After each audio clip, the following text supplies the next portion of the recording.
Lectio Divina, domingo 19 de octubre del 2025. Estamos ya en el 29 domingo del tiempo ordinario. Creo que nos vamos a adelantar un poco. Hoy la iglesia celebra el Domum, pero vamos a ver el Evangelio de Lucas capítulo 18, versículos del 1 al 8. Una verdadera oración, ejemplo de la viuda. Oración inicial. Señor Jesús, envía tu Espíritu para que Él nos ayude a leer tu palabra en el mismo modo con el cual tú has leído a los discípulos en el camino de Emaús. Con la luz de la palabra escrita en la Biblia, tú les ayudaste a descubrir la presencia de Dios en los acontecimientos dolorosos de tu condena y de tu muerte. Así, la cruz que parecía ser el final de toda esperanza apareció para ellos como una fuente de vida y de resurrección. Crean en nosotros, el silencio es para escuchar tu voz en la creación y en tu palabra, en los acontecimientos y en las personas, sobre todo en los pobres y en los que sufren. Tu palabra nos oriente a fin de que también nosotros, como los discípulos de Emaús, podamos experimentar la fuerza de tu resurrección y dar testimonio a los otros de que tú estás vivo en medio de nosotros como fuente de fraternidad, de amor, de justicia y de paz. Te lo pedimos a ti, Jesús, Hijo de María, que nos has revelado al Padre y enviado tu Espíritu. Amén. Lectura. Claves de nuestra lectura. La liturgia de este domingo nos pone delante de un texto del Evangelio de Lucas que habla de la oración, un tema muy querido para Lucas. Es la segunda vez que este evangelista trae palabras de Jesús para enseñarnos a orar. La primera vez es en Lucas capítulo 11 del 1 al 13. Introduce el texto del Padre Nuestro y mediante comparaciones y parábolas nos enseña que debemos orar siempre sin desfallecer. Ahora esta segunda vez, en el Evangelio de Lucas capítulo 18 del 1 al 4, Lucas va a recorrer de nuevo las parábolas extraídas de la viuda de cada día para dar instrucciones sobre la oración. La parábola de la viuda y del juez, la del juez la encontramos en Lucas capítulo 18 del 1 al 8, del fariseo y del publicano, versículos del 9 al 14 en el mismo capítulo 18. Lucas presenta las parábolas de un modo didáctico, de un modo práctico. Para cada una de ellas, prepara una breve introducción que sirve de clave de lectura. Después viene la parábola y finalmente Jesús mismo aplica la parábola en la vida de personas reales, de personas concretas como tú y yo. El texto de este domingo se limita a la primera parábola de la viuda y del juez. Lucas capítulo 18 del 1 al 9. En el curso de la lectura es bueno que podamos poner atención a cuanto sigue. ¿Cuáles son las actitudes de las personas que aparecen en esta parábola? Vamos a dividir el texto para poder ayudarnos. En el versículo 1, recordemos, estamos en el capítulo 18. En el versículo 1, una clave que Jesús ofrece para entender la parábola. En los versículos del 2 al 3, el contraste entre el juez y la viuda. En los versículos del 4 al 5, el cambio del juez. ¿Y por qué da tal cambio? En los versículos del 6 al 8a, Jesús aplica la parábola. En los versículos del 8b, hay una frase final para provocarnos. En el texto, les propuso una parábola para inculcarles que era preciso orar siempre sin desfallecer. Había en una ciudad un juez que ni temía a Dios ni respetaba a los hombres. Había en aquella misma ciudad una viuda que acudiendo a él le dijo: hazme justicia contra mi adversario. Durante mucho tiempo no quiso, pero después se dijo a sí mismo, aunque no temo a Dios ni respeto a los hombres, como esta viuda me causa molestias, le voy a hacer justicia para que deje de una vez de importunarme. Dijo pues el Señor, oíd lo que dice el juez injusto, pues ¿no habrá Dios que haga justicia a sus elegidos, que están clamando a Él día y noche? ¿Les hará esperar? Les digo que les hará justicia pronto, pero cuando el Hijo del Hombre venga, ¿encontrará la fe sobre la tierra? Vamos a un momento de silencio orante. Algunas preguntas para ayudarnos en esta meditación y en nuestra oración. ¿Qué punto de texto te ha gustado más? ¿Cuáles son las actitudes de la viuda? ¿Qué es lo que más llama la atención de lo que hace y dice? ¿Qué es lo que llama la atención en la actitud y hablar del juez? ¿Por qué? ¿Qué aplicación hace Jesús de la parábola? ¿Qué nos enseña la parábola sobre el modo de ver la vida y a las personas? Unas claves de la lectura para profundizar nuestro tema. En el análisis del contexto histórico del Evangelio de San Lucas, debemos tener siempre en cuenta esta doble dimensión, es decir, la época de Jesús después de los años 30 y la época después de los destinatarios del Evangelio de los años 80, los años 90 o los 2000. Estas épocas influyen cada una a su modo en la redacción del texto y debe estar presente en el esfuerzo que hacemos para descubrir el sentido de las palabras de Jesús que tiene hoy para nosotros. El contexto literario nos da inmediatamente dos parábolas sobre la oración: orar con insistencia y perseverar, la viuda y el juez, Lucas 18 del 1 al 8. Orar con humildad y con realismo, el fariseo y el publicano, que serán los versículos posteriores del 9 al 14. A pesar de su diferencia, estas dos parábolas tienen algo en común. Nos enseñan que Jesús tenía un modo diverso de ver las cosas, la vida. Jesús descubrió una revelación de Dios allí donde todo el mundo descubría algo negativo. Vamos a un ejemplo. Descubría algo positivo en el publicano, de quien todos decían, no sabe rezar, y en la viuda pobre, de quien se decía, es tan insistente que no se da cuenta que importuna incluso al juez. Jesús vivía tan unido al Padre que todo se transformaba para él en una fuente de oración. Son muchos los modos con los que las personas podemos expresar nuestra oración. Hay algunos que dicen, no sé rezar, pero conversan con Dios todo el día. Quizá tú eres una de las personas así, o quizá conozcas a alguna persona así. Vamos a comentar un poco el texto. En el versículo 1 de este capítulo 18, la clave para entender la parábola de Lucas comienza una parábola con la frase siguiente. Les propuso una parábola para inculcarles que era preciso orar siempre sin desfallecer. La recomendación, pongamos atención, orar sin desfallecer, aparece muchas veces en el Nuevo Testamento. Era una de las características de la espiritualidad de las primeras comunidades cristianas y también uno de los puntos en los que Lucas insiste mayormente, tanto en el Evangelio como en las actas.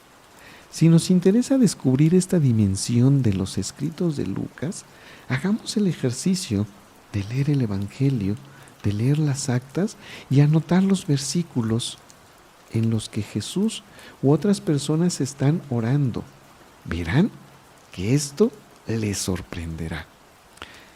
En los versículos del 2 al 3, el contraste que hay entre la viuda y el juez nos muestra dos personajes de la vida real. Un juez sin consideración a Dios ni al prójimo, y una viuda que no desiste en luchar por sus derechos ante el juez. El simple hecho de que Jesús nos muestre estos dos personajes nos debe de llevar a ver cómo nos revela que conoce a la sociedad de ese tiempo. La parábola no solo presenta a la pobre gente que lucha ante los tribunales para ser reconocidos por sus derechos, sino también nos deja entrever el contraste violento entre los grupos sociales. Por un lado, un juez que es insensible, sin religión. Por otro, la viuda, que sabe a qué puerta llamar para obtener lo que le es debido. Vamos ahora a los versículos 4 y 5. El cambio que se da en el juez y el porqué del cambio. Por mucho tiempo pidiendo la misma cosa cada día, la viuda no obtiene nada del juez. Finalmente, el juez, a pesar de que no temía a Dios ni respetaba a ninguno, decide atender a la viuda y hacerle justicia. El motivo es liberarse de las continuas molestias, motivo para su interés, pero la viuda obtiene lo que quería. ¿Es esto un hecho de la vida de cada día del que Jesús se sirve para enseñarnos a nosotros a orar? Recordemos que estamos en el capítulo 18. Vamos al versículo del 6 al 8. Una aplicación de la parábola que Jesús nos puede dar es: oigan lo que dice el juez injusto, pues él dice: ¿no hará Dios justicia a sus elegidos que están clamando a él día y noche? ¿Les hará esperar? Y añade que Dios hará justicia en breve. Si no fuese Jesús el que nos habla, no tendríamos el valor de comparar a Dios con un juez en la forma de comportarse moralmente. Lo que importa en la comparación es la conducta de la viuda, que gracias a su insistencia, tengamos presente esto, gracias a su insistencia, obtiene lo que quiere. En el versículo 8b,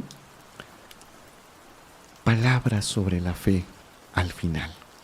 Jesús expresa una duda, pero cuando el Hijo del Hombre venga, ¿encontrará la fe sobre la tierra? ¿Tendremos el valor de esperar, de tener paciencia, aunque Dios tarde en respondernos? Es necesario tener mucha fe para continuar resistiendo y para obrar, a pesar de que no se vean los resultados. ¿Quién espera resultados inmediatos se deja vencer por el desaliento? En otros diversos puntos de los salmos se nos habla de esta resistencia dura y difícil delante de Dios hasta que Él responde. Citando el Salmo 80, San Pedro dice que para Dios un día es como 1000 años. Vamos a profundizar nuestra oración en estos escritos del Evangelio de Lucas. Jesús, ¿qué es lo que ora en el Evangelio? Los evangelios nos presentan una imagen de Jesús que ora, que vive en contacto permanente con el Padre. La aspiración de la vida de Jesús es hacer la voluntad del Padre. Lo encontramos en Juan, capítulo 5, versículo 19. Lucas es el evangelista que nos dice más cosas sobre la vida de la oración de Jesús. Nos presenta a un Jesús en constante oración. Jesús oraba mucho e insistía para que la gente y sus discípulos hicieran lo mismo. Y es en eso donde debemos confrontarnos con Dios, donde aparece la verdad y las personas que se encuentran consigo mismas en toda su realidad y humildad. Vamos a mencionar algunos momentos del Evangelio de Lucas en donde aparece Jesús orando. Por ejemplo, en el capítulo 2, versículos del 46 al 50, cuando tiene 12 años, va al templo a la casa del Padre. En el capítulo 3, versículo 21, cuando es bautizado y asume su misión, ora. En el capítulo 4, del 1 al 2, comienza su misión, pasa 40 días en el desierto. En el capítulo 4, del 3 al 12, en la hora de la tentación, se enfrenta al diablo, con textos de la Escritura. En el capítulo 4, versículo 16, es costumbre de Jesús participar en las celebraciones, en las sinagogas, ir al sábado, al Shabbat de los judíos. En el capítulo 5, del 9 al 18, busca la soledad del desierto para orar. En el capítulo 6, versículo 12, la tarde antes de escoger a los apóstoles, pasa toda la noche orando. En el capítulo 9, del 24 al 30, reza siempre antes de las comidas. En el capítulo 9, versículo 18, antes de hablar de la realidad y de su pasión, se pone a orar. Después, en el versículo 28, durante la crisis que tiene en el monte para orar, se transfigura cuando ora. En el versículo 21, cuando el Evangelio es revelado a los pequeños, dice: te doy gracias, Padre. En el capítulo 11, versículo 1, orando, despierta a los discípulos el deseo de orar. En el capítulo 22, versículo 32, ora por Pedro para aumentar su fe. En el capítulo 7, versículo 14, celebra la cena pascual con sus discípulos. En el versículo 41 al 42, en el capítulo 22, en el huerto de los olivos, ora sudando sangre. Este elenco de citas que hemos mencionado nos indica que para Jesús la oración estaba íntimamente unida a su vida, a los hechos concretos, a las decisiones que debía tomar para ser fiel al proyecto del Padre. Trataba de permanecer a solas con Él, de escucharlo. En los momentos difíciles y decisivos de su vida, Jesús rezaba los salmos, como cualquier otro judío piadoso. Los conocía de memoria. La recitación de los salmos no apagó en él el espíritu creativo, sino al contrario. Jesús inventa él mismo un salmo. Es el Padre Nuestro. Su vida fue una plegaria constante. En cada momento hago lo que el Padre pide que haga. Él se aplica a lo que dice el Salmo, mientras yo estoy en oración. Las comunidades orantes en las actas de los apóstoles. Como sucede en el Evangelio, también hay documentos, hay actas. Lucas habla a menudo de la oración. Los primeros cristianos son los que continuaban la oración de Jesús. A continuación, vamos a mencionar algunos textos que de modo nos hablan de esta oración. Si ponemos mucha atención, vamos a descubrir que hay muchos más. Por ejemplo, en el acta 1, en el número 14, la comunidad persevera en la oración con María, la Madre de Jesús. En el acta 2, número 42, los primeros cristianos son asiduos a la oración. En el acta 4, en el número 23, la comunidad ora en la persecución. En el acta 7, número 60, y Esteban reza: Señor, no les impute este pecado. En el acta 8, número 24, Simón dice: oren por mí al Señor para que no me suceda nada de lo que se ha dicho. Y así podemos seguir con muchas citas en donde hay este elenco que nos indica dos cosas muy significativas. Por una parte, que los primeros cristianos conservan la liturgia tradicional del pueblo, es decir, como Jesús Reza en casas, en familia, en comunidad, en la sinagoga y junto a la gente en el templo. Por otro lado, más allá de la liturgia tradicional, surge en ellos un nuevo modo de rezar, con un nuevo contenido. La raíz de esta nueva oración nace de la nueva experiencia de Dios en Jesús y de la conciencia clara y profunda de la presencia de Dios en medio de la comunidad. En Él vivimos, nos movemos y existimos. Vamos a hacer una oración con el Salmo 63, el deseo de Dios que se muestra en nuestra plegaria. Dios, tú mi Dios, yo te busco, mi ser tiene sed de ti. Por ti mi cuerpo languidece, flaquea, como está agotado, como sin agua. Así como te vi en el santuario, contemplando tu fuerza y tu gloria, pues tu amor es mejor que la vida. Por eso mis labios te alaban. Así quiero bendecirte en mi vida, levantar mis manos en tu nombre. Me saciaré como de grasa y médula. Mis labios te alabarán jubilosos. Si acostado me vienes a la mente, quedo en vela meditando en ti, porque tú me sirves de auxilio y exulto a las sombras de tus alas. Mi ser se aprieta contra ti, tu diestra me sostiene. Mas los que tratan de acabar conmigo caigan en las ondas de la tierra. Sean pasados al filo de la espada, sirvan de presa a los chacales. Pero el rey en Dios se alegrará. El que jura por él se felicitará cuando cierre la boca de los mentirosos. Vamos a nuestra oración final. Señor Jesús, te damos gracias por tu palabra que nos ha hecho ver mejor la voluntad del Padre.